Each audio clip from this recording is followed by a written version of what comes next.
After evidence leader Thandi Norman applied for a postponement of the testimony meant to be delivered by former Public Enterprises Minister Barbara Hogan.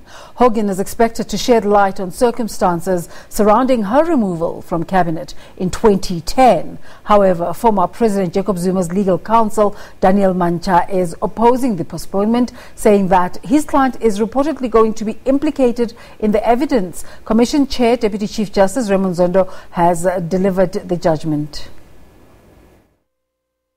I just wish to emphasize again that the Commission and its legal team must make sure that all implicated persons are treated fairly and are afforded a fair opportunity to put their case before the Commission.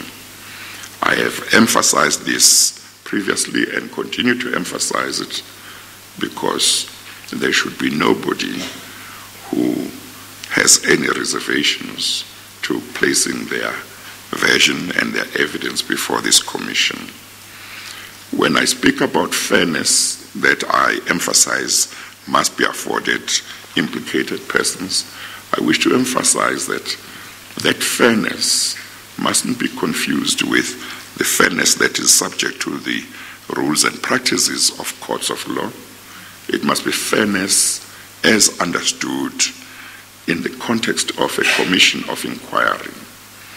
And in this regard, many aspects of the rules of fairness applicable in a court of law will apply to a commission such as this one, but there will be certain differences.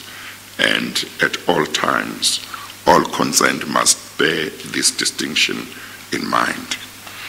It is important to also point out that this commission would like to try and finish its job within a reasonable time, and therefore all concerned should give cooperation to make sure that it is not unduly delayed in doing its job and in finalizing the investigation and the hearings that must happen.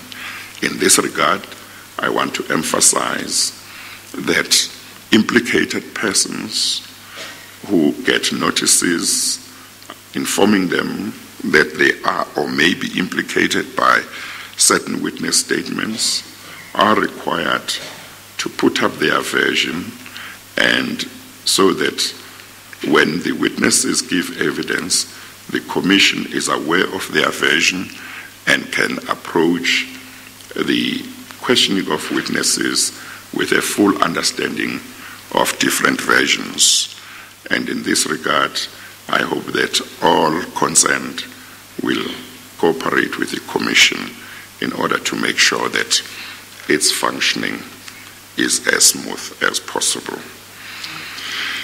In the circumstances, I am prepared to grant the postponement asked for, and will then adjourn these proceedings to the 12th of November 2018, when Ms. Barbara Hogan will appear before the Commission and give her evidence.